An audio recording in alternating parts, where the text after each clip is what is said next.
The Rahara Leprechaun by Tony Fallon. Last night I dreamed of Sheegith Hill. The moon was shining, all was still. There in front of me, so plainly I could see, a tiny little leprechaun looking straight at me. I asked him what his name was, and he answered in a tick. My father calls me Michael, but to everybody else I'm Mick. Well, Mick, my little leprechaun, said I, a story I've been told, that you are now helpless and must give up your pot of gold. But he said, until you catch me, you cannot have my pay, and you will never catch me if I can have my way. And then I realized of his gold I would have naught, until I had him in my hand, until I had him caught. And so we started down the hill. We must have been a sight, the little leprechaun and me, running in the night. He hid in the furze so as he'd be concealed. Then he jumped 2 walls into Matty Beattie's field. He zigged, he zagged, he jumped, and yet I kept a pace. It wasn't very likely he was going to win this foot race. The moon darkened in the sky. Ahead I could see fog as we ran through Doyle's fields, heading towards High Bog. Cheering me on, I saw Paddy Corcoran and Mike and Molly Rourke. Just before St. Bridget's Well, we passed Jim Taff and Pat Groarke. Out in Naughton's garden, there stood the one and only Sean, and he asked me, "Hey Tony, is this a midnight Rahara marathon?" Mick turned into Larry Harrison's yard, and like a fool I took the bait. But he circled round in Daly's, and he went out the back gate. He led me up through Daly's fields, where I got an awful fright. The schoolyard was full of children in the middle of the night.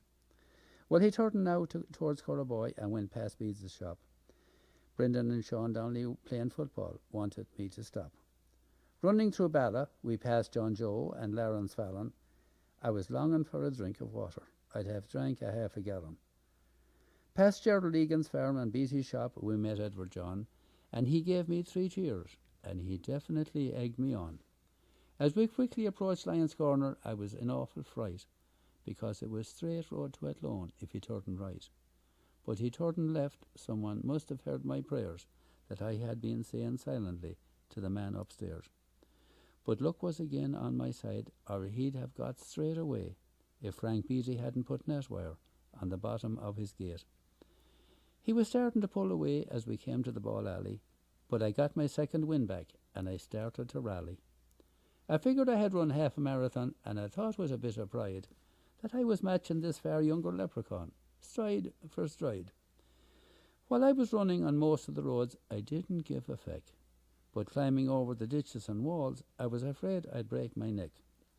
And in some of the lower fields, I was so lucky not to get stuck. Some of them were so soggy, I was almost up to me arse in muck. And then he jumped into Willie Fallon's field, headed for Ballyglass. I was sorely tempted to stop and ask to borrow Jim Minton's ass. Every time I'd think of quitting, I knew that wouldn't be wise. You rarely get more than 1 shot at such a big prize. As we passed by our house, my mother was outside in the cold. She said, "You can have my bicycle if it'll help you get the gold." Philomena Beattie was approaching with a dog, so Mick stopped, but he turned just as quickly, and over the wall he hopped. The only reason he was still in front was because of my bum leg, and now we were sloshing through the lough, heading up to Scrag. As he made our way up the hill, both of us were slowing. I had no idea what time it was, but I heard a rooster crowing. As we reached the top, I saw Michael Burden's bungalow abode, and I said I'll have to catch the son of a leprechaun before we reach the road. I didn't know how much longer I could maintain my strength, so I put in one last great effort to get within an arm's length. And then I had him cornered, lunged at him with a roar, and found myself wide awake on my American bedroom floor.